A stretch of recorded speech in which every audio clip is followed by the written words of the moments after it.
Hello, Nathaniel. It's John Noble here.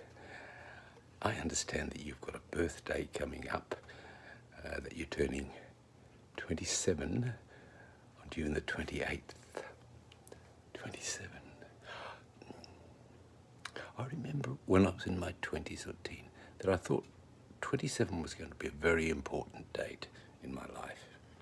And I thought, I don't know whether I'm going to die or win a lottery. I don't know what it's going to be.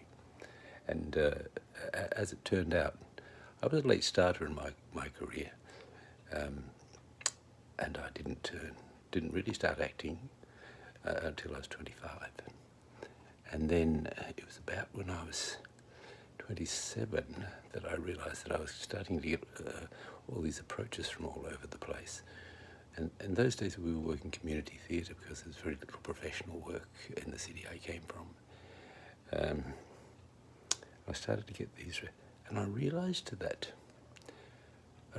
this was a career, and the reason I realised it was that I'd sort of been good at a number of things in my life, but this was the first thing that I knew I was good at it, and I knew I loved it.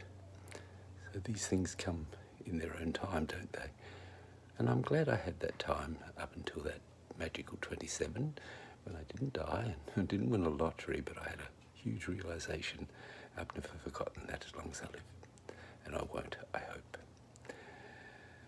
I understand, Nathaniel, that you're a huge Lord of the Rings fan.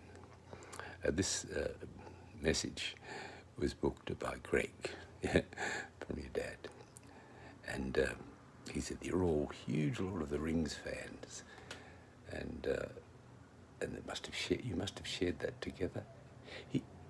Isn't it strange? I mean, that Lord of the Rings, the films, it seems to me they're still as popular as they ever were. And, very often you'll just turn on a television and it's usually the Return of the King.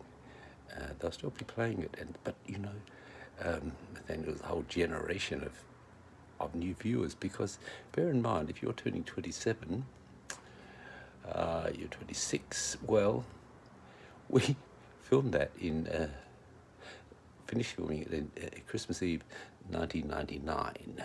So just work out from there that you were just a little fella at the time we made that show. A little bloke, and discovered it afterwards.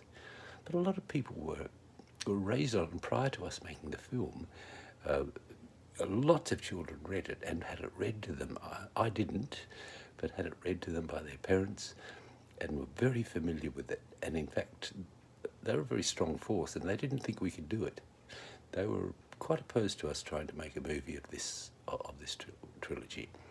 And as was the Tolkien family, they didn't want us to do it either, because they thought we'd mess it up. We got passed because of some loophole in the law that I think Tolkien had sold away some rights or something at some stage.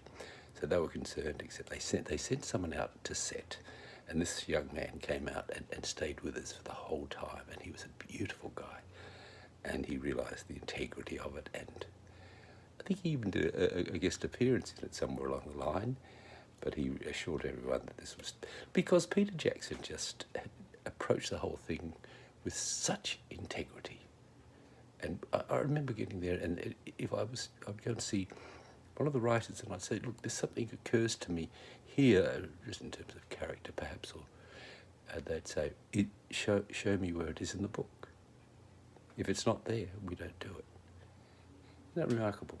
It was all the way through, and everyone just lifted to Peter Jackson's energy in that small country, New Zealand, and they took it on board, the New Zealanders, my golly. They did. We were filming out of Wellington, and the whole town was kind of turned out for us, and it was beautiful, because we'd go into restaurants and so forth, and people would know us, and it was a wonderful, almost a sense of celebration. And here's one for you. When they were doing that great, after Denethor sends Faramir on that thing, that dreadful scene where he says, would you rather I had died instead of Boromir? And he says, yes, I wish that. That scene required a lot of horsemen to charge. And so they put a call out to see if any of the New Zealanders would like to come.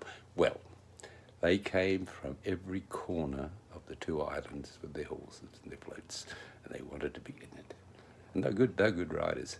I remember talking to a friend of mine who was in charge. He was in charge of the horsemen and so forth. He said they weren't really easy to control. They just got on there and had a good time, and off they went. So it gave a certain realism to the whole charge. But also, in the scene I'm talking about, and apparently this has come up in your life, Nathaniel. Your dad told me that you'd had a falling out, and that somewhere in the course of that, you had said to him, "Think better of me, Father." Quote, of course. I'm thrilled to say you patched things up. Thank goodness for that. It's not uncommon for people to have, for family members to have fallouts, is it? It's happened in my family, and so many families I know with it, for some inexplicable or explicable, I'm not sure, reason, there's been a fallout between a parent and a child, very often between siblings, but a parent and a child, which is at the most fundamental of all relationships. And, sometimes it's not repaired. Sometimes no one has the courage or humility to step up and say, I was wrong, or even if I was right, I don't want to be separated from you. Think better of me, Father. I was inspired some time ago by a quote which you may find interesting, both of you. It was a Greek saying, and I won't try and get the Greek out at the stage, although I have done. But the gist of it was that be a better man than your father. And when I first heard that, I was kind of shocked because, I love my dad and I held him in high esteem, and I'd be a better man than him. That's unlikely because he was great. But what it meant was, yes, he is. And isn't that an inspiration for you to take that and lift again every generation, from which I sort of got this idea of generational improvement, that each generation should try to look at where perhaps their parent didn't do it right and say, I can do that. And it's not disrespectful, it's incredibly respectful. Be a better man than your father. If you look it up, you'll find the Greek. You can do it on the internet, of course you can.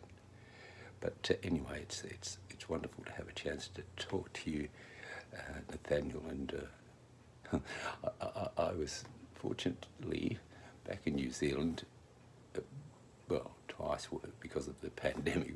We were shooting a show down there, and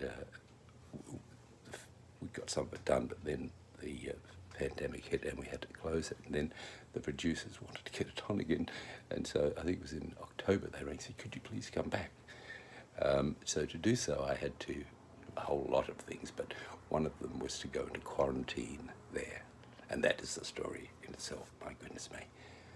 But it was funny, I was doing some cameos whilst I was there, and as much as I love Wellington, the place that they put me in, I called Gulag Wellington. It wasn't great.